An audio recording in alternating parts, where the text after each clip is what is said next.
The biggest free agent signing of the summer is clearly LaMarcus Aldridge spurning the Portland Trail Blazers to return to his home state and play for the San Antonio Spurs. With Portland already losing 3 starters, I don't blame Aldridge for wanting to jump ship to an instant title contender, considering he's getting towards the back half of his career. The unfortunate seedings of the insane Western Conference probably cost the Spurs a legit shot at getting to the Western Conference Finals at least, and judging by their offensive efficiency, it's hard to imagine they won't be even better offensively with Aldridge in their lineup to replace Tiago Splitter.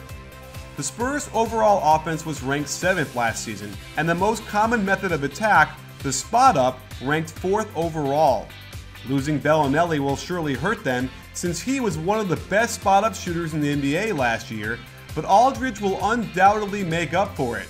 On the surface, he would appear average at spot-ups, ranking 44th out of 71 players with at least 200 spot-up shots.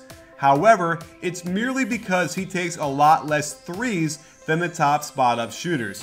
By field goal percentage, he ranked 5th in the league, and looking at his three-point attempts throughout his career, look at the results from last year in his first season trying to shoot them. 35% is league average, and everything points to him taking more next season and continuing to shoot them better. In Portland's offense, they like to screen for Aldridge before he went to screen for the ball, opening up post-up opportunities as well as the ability to face up and hit from the mid-range. The Spurs run almost the same action, with Duncan getting a screen from Danny Green before screening and rolling with Tony Parker. And one can imagine Parker and Duncan running this with Aldridge ducking in and not having to watch any more bad splitter misses in the lane.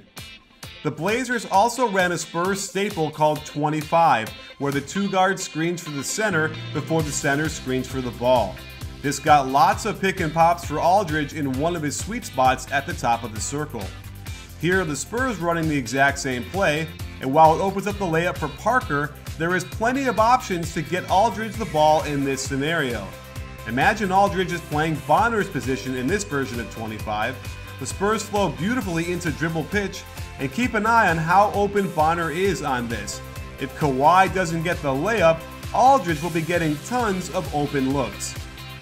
The Blazers ran a lot of horns with Aldridge and Lopez on the elbows, and it opened up things to both spot up or drive to the hoop.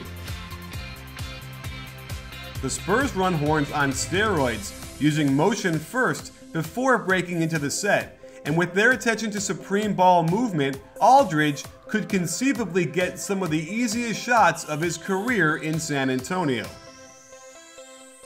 The basic high pick and roll is a staple of Portland's offense, getting tons of open mid-range for Aldridge, and the Spurs have the same exact action in their offense as well.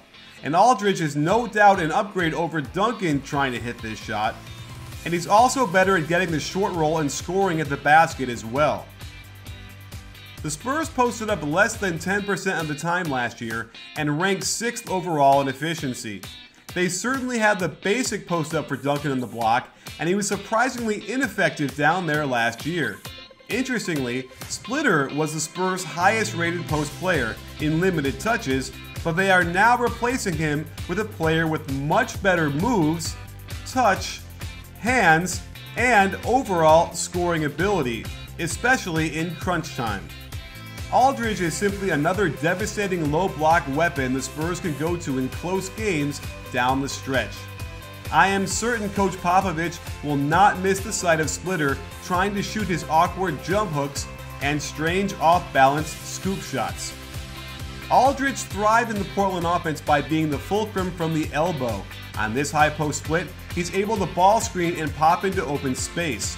And if he's on the strong side, they did nice action to cross screen for him to get great low post position where he could isolate and do damage. They also ran UCLA cuts off him before he would ball screen, and his ability to pop for the shot would open up cuts to the rim as well. The Spurs are certainly no stranger to attacking off the elbows, and with players like Tony Parker turning the corner and dishing, these shots should be plentiful for Aldridge. Portland even ran the Spurs loop play, where Lillard would get 3 screens across the baseline, but their wrinkle was to follow Lillard with the first screener, who cross screens for Aldridge, and DeAndre Jordan never had a chance.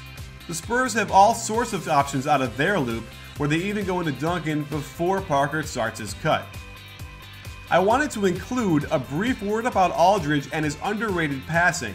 Attacking from the elbows is a great way to find cutters for layups, and he was very good at making these passes out of the Blazers' offense. This fits seamlessly into the Spurs' motion offense, as even Splitter was able to function in a similar manner with these kind of passes. But Aldridge is without a doubt even better, and will take so much pressure off of Duncan to create shots with passes like these. While there have been higher profile free agent signings in the past, I'd be hard pressed to find one that so instantly proves to be a perfect fit with an already great team. Defensively, he'll be solid, and without question, he vaults the Spurs right back into title contention, which is crazy to think since they were already there in the first place.